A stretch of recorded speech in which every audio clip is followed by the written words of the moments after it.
What's going on, guys? You're tuning into the engine on YouTube. You're turning into the engine on YouTube. Johnny Fogel, Nick Freeman, Nick Falk. You tuned into the last couple of videos. We really appreciate that. Hope you guys are staying safe out there. We really appreciate you guys watching these last couple of videos.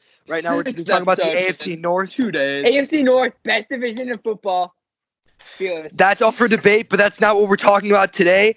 We're getting hyped up, okay? NFL season. It's probably going to happen. Probably will. Whatever. It's fine. You never know at this point. You never know at this point. AFC North, free agency. Nick Freeman, Nick Falk, the teachers, they're going to be grading the free agency picks. Let's get into it. We're starting with the B Ravens, the Baltimore Ravens. And the first person that they signed, Michael Brockers, defensive tackle, agreed to a 3-year, you guessed it, $30 million contract. Wow. $21 million, fully guaranteed. Another 3-year 30. First thoughts on this deal, guys. How to get from extremely hype to Michael Brockers at a 3-year, $30 million deal so quickly. That is really So hard. excited. So excited. But he brings good value, good defensive lineman. Yeah.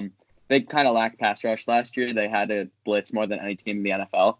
So I think it was a good signing. He was always a pretty good producer next to Aaron Donald. I'm excited to see what he can do next to Calais Campbell now. Well, he always had to do stuff on his own because the defensive line on the Rams was kind of trash. So, he was like carrying them. This is a joke. It's a joke. Sarcasm. Okay. Yes, we're saying sarcasm. He had every to time deal we with some guy use. named Aaron. Yeah, a guy named Aaron. And I guess it's fine. Like, it's pretty good. They lost Michael Pierce, so I guess he's there. He's Michael Pierce's replacement, which I think is probably an upgrade over Michael Pierce, given Michael Pierce's injury history. Oh, yeah, of course. The Ravens have had a great free agency. Is that true? The Calais Campbell trade? Calais Campbell trade, acquired in a trade with the Jacksonville Jaguars for a 5th-round pick.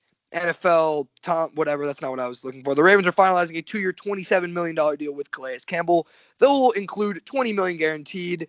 It's pretty clear to me that the Ravens won this trade. I like this trade. Doesn't seem like everybody just seems like they're hopping out of the Jacksonville boat. But so to be clear, I don't think Jacksonville necessarily did that bad of a job with this trade.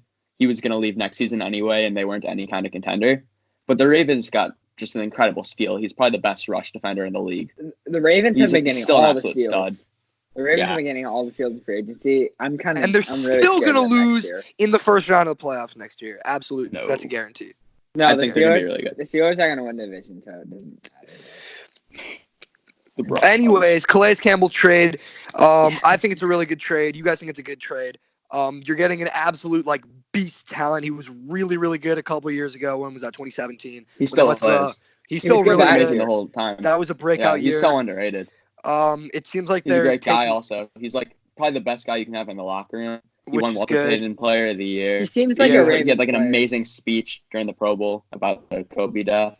So he's just an amazing move by the Ravens. This is an A++.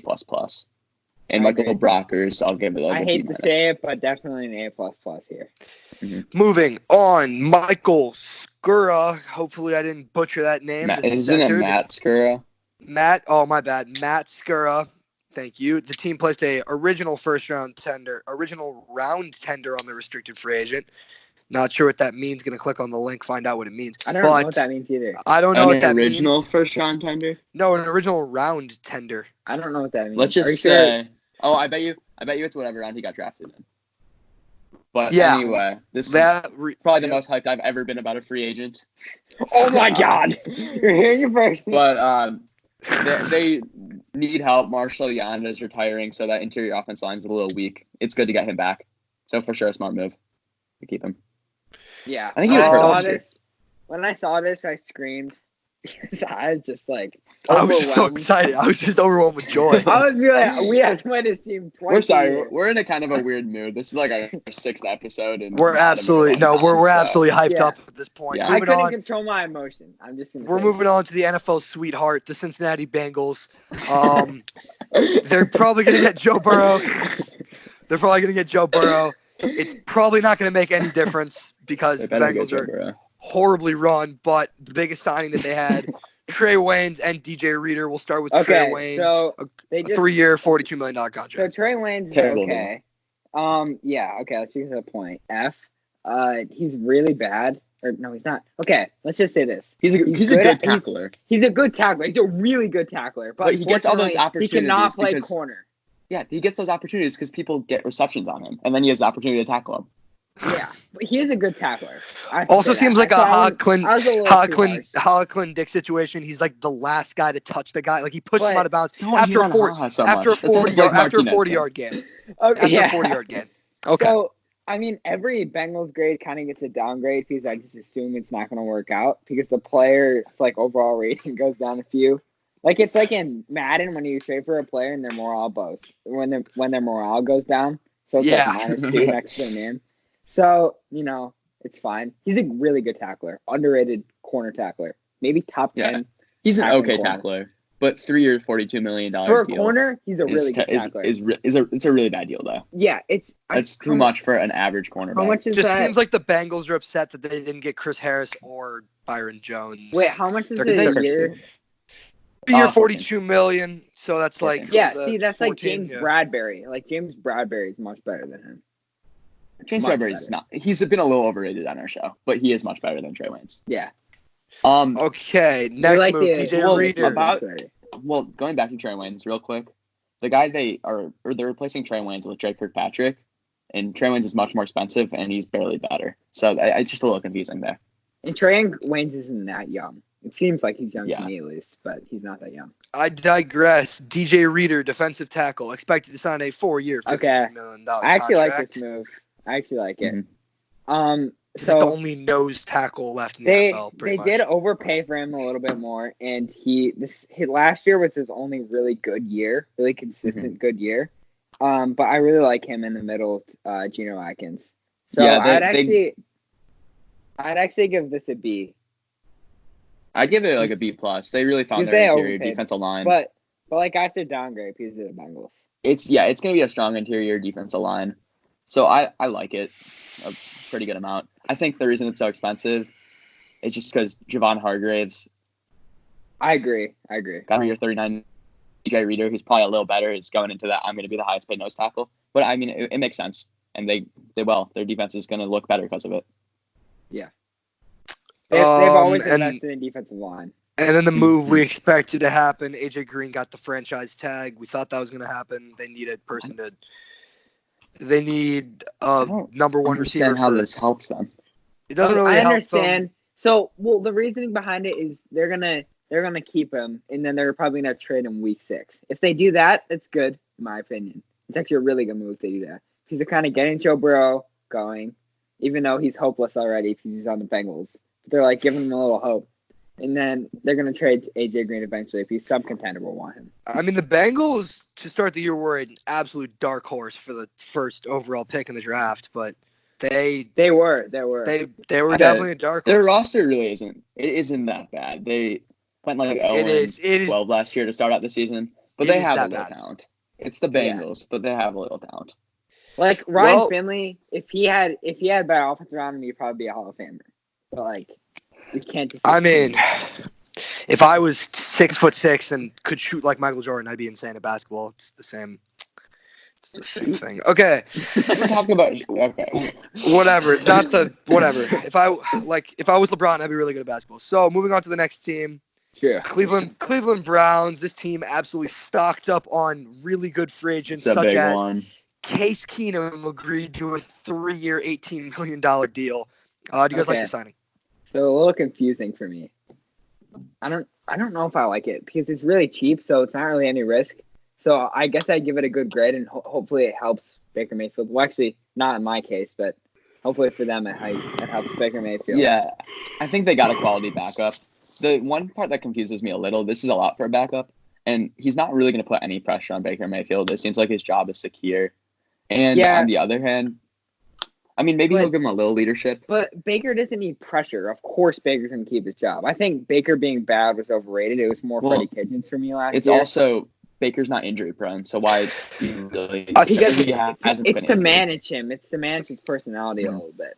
I think a lot of Baker hate last year came because Freddie Kitchens was his quarterback coach, and once he became the head coach, Baker got way less attention as a quarterback. No, Freddie Kitchens was a running back coach. No. He wasn't even a quarterback coach. No. So Freddie Kitchens got upgraded, and then everyone on the Browns goes down. That's how it works. Yeah. He's got a mind. His best mind is Case mind is a Keenum, lot. The reason this did happen was because Kevin Stefanski, who's their new head coach, worked with him on the offense. When Case Keenum had that breakout year with the Vikings. So it makes sense. So I originally didn't like this. I was like, what are the Browns doing? But actually, now I'm saying it, I really like the deal. I'd given an A. Even though they're so many times have we been swindled by the Browns. Wait, what are they doing? Oh, no, that's pretty good. And then, here we are. So, moving on to their next one. Kareem Hunt, second round tender on the restricted free agent. This is kind of intriguing. So, I don't know how much do you guys think that other teams are interested in? Like, how much do you think teams would give up to get? I think because of the off the field issues, no team is going to give up a second rounder for him. Yeah. I really don't like the Kareem Hunt still in the NFL. That's just my personal. That's my opinion right here. I really don't like that he's still in the NFL. You look what happened with Ray Rice, and the fact that Colin Kaepernick's out of the league for. Kareem Hunt. I feel like that was different. Ray Rice, he did like a Mike Tyson. Like he went. There's way too much of a double standard in the league.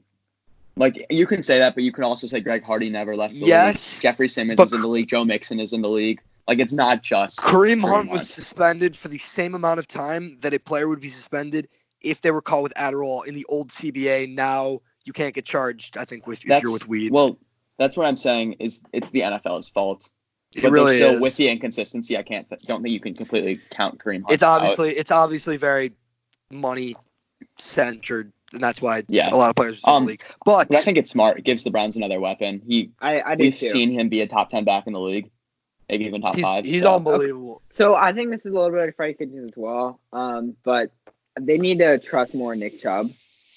I think he's the end. He's really good running back, and they need to he can take 20, 25 carries a game. And they were doing a little, when I watched them play, they give Nick Chubb 7 carries in a row, and then they would leave Kareem Hunt out there and throw to him 6 times in a row. It was very inconsistent and weird, and it really gave Baker no help either. Stefanski's known for his running ability, or his running coaching ability.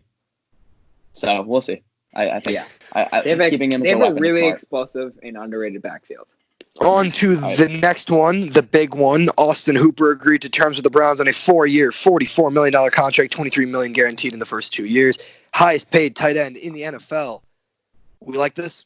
No. I don't like it either. Yeah, I agree. I think Hooper is overrated. He's old. He got injured last year. That injury was serious, very serious. So, as we said, is David Njoku really that bad? You give him a lot of money. David Njoku. Is Ricky Seals-Jones that bad? No, Ricky Seals-Jones was actually really good last year. As we saw as I said in the NFC South video, Hooper, his stats looked a lot better because of how he was working with the Falcons in those kind of forgotten areas. I feel like with Odell and Jarvis, he might be able to get that same benefit as being a lower guy. Fantasy implications, I wouldn't want him, but he just doesn't bring anything blocking, really. I don't see why you're paying him that much. Yeah, he's not that great of a blocker, and he's not that explosive a receiver. But the one thing that's keeping me from straight out grading this an F is that I think Baker Mayfield could really benefit from a solid tight end. I agree. He seems like a quarterback who throws up the middle a lot, and I feel like they force slant and outside. He could be like an Aaron Rodgers though, who just doesn't like throwing to tight ends, because Njoku clearly is talented, and if he wasn't able to work there, Will Hooper. Njoku was injured a lot too. They didn't really get a chance, and we can't. So was Hooper. I've just been ripping on Freddie Kitchens, but we can't really judge anyone on the Browns when no offense is being run. Seems like personal spite.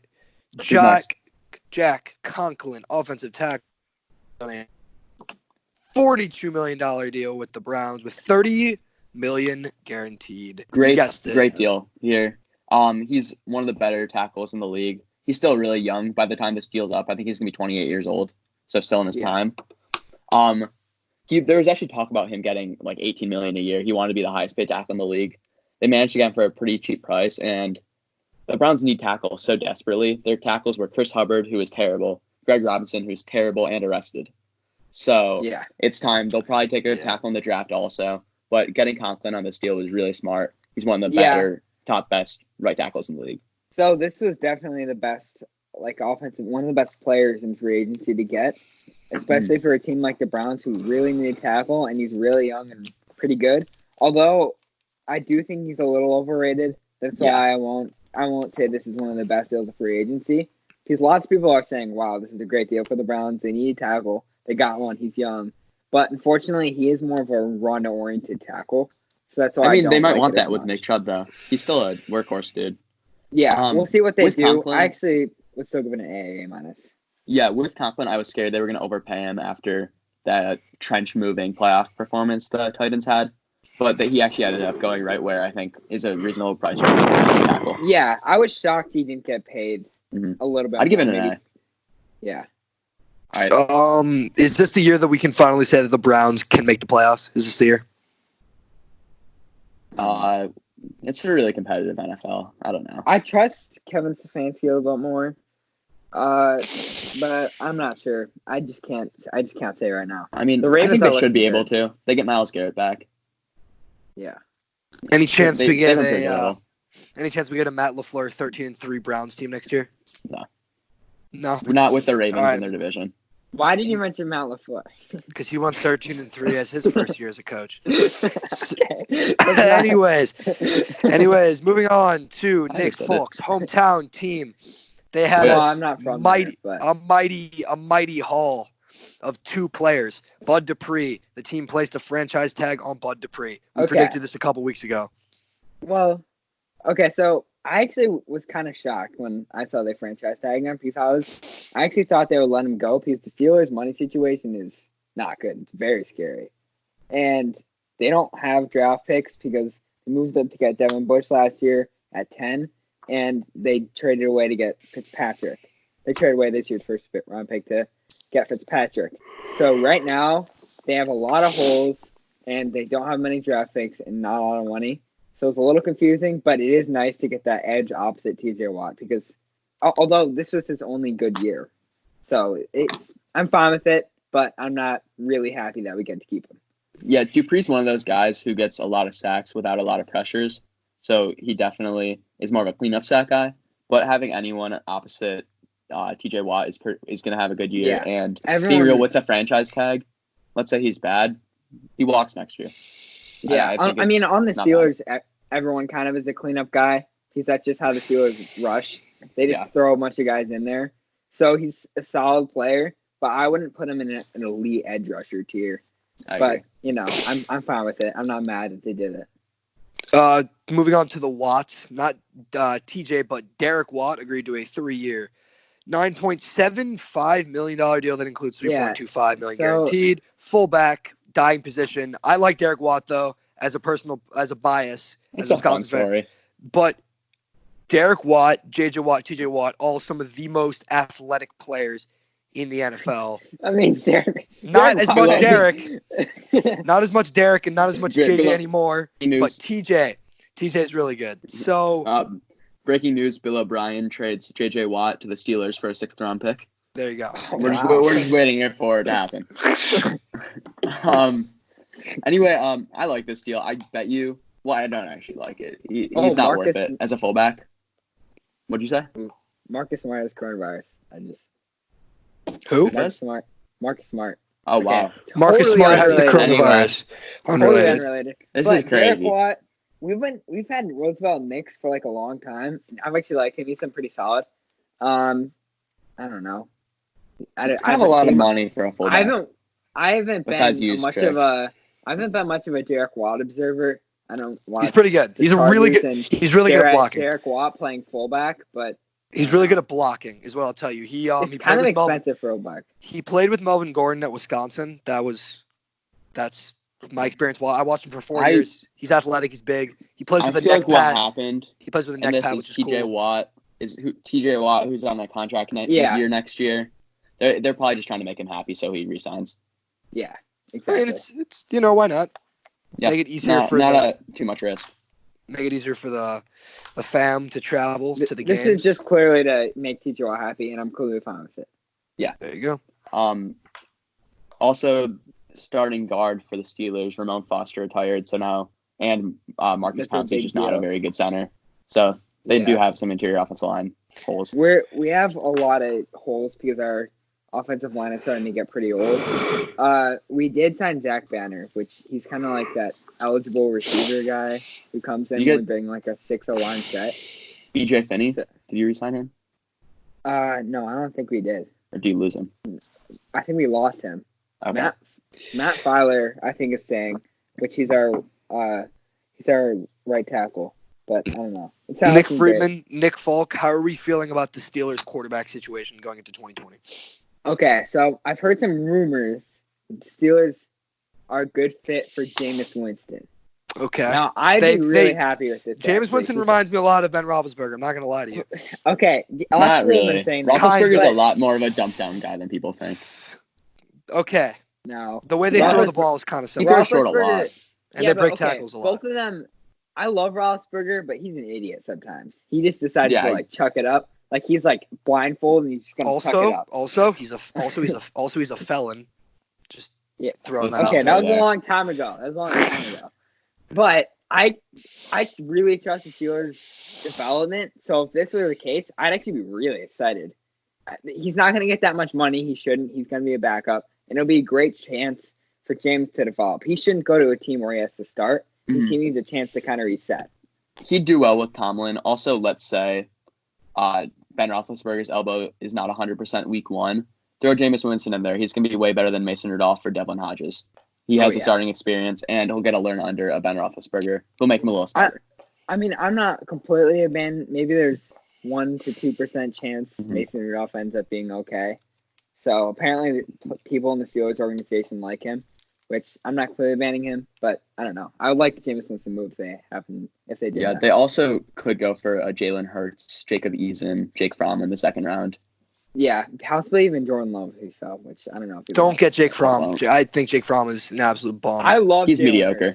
Jake Fromm. I think Jalen Hurts would be fine. How many opportunities has Jake Fromm? Imagine this division: Jalen Hurts, Lamar Jackson, Joe Burrow, and Baker Mayfield. There you go. You got some fun quarterbacks. I love Jalen Hurts. Not Jake Fromm, though. How many opportunities has Jake Fromm been given to win big games, and how many times has he won those games? I don't know. Some, and he's lost some. I don't know. He's a game manager. But anyway. Not a good one. The Steelers did pretty well with their cap situation, and I'm excited to see what they do at quarterback. But that does conclude this video about the AFC North. Check out the next videos for the AFC West and the AFC South. But we'll be back soon. Thank you for listening. Hopefully everyone is not affected by the coronavirus. Thank you. We'll keep saying it till it's gone. Are you with us in the comment section? Like, share with your friends. Push notifications on. Yeah. And get everyone to subscribe. That's rev that engine. Yeah, when you subscribe, that's why we post more. And SeatGeek, if you're listening to this video, you can sponsor. Okay, thank you for listening. Thank you.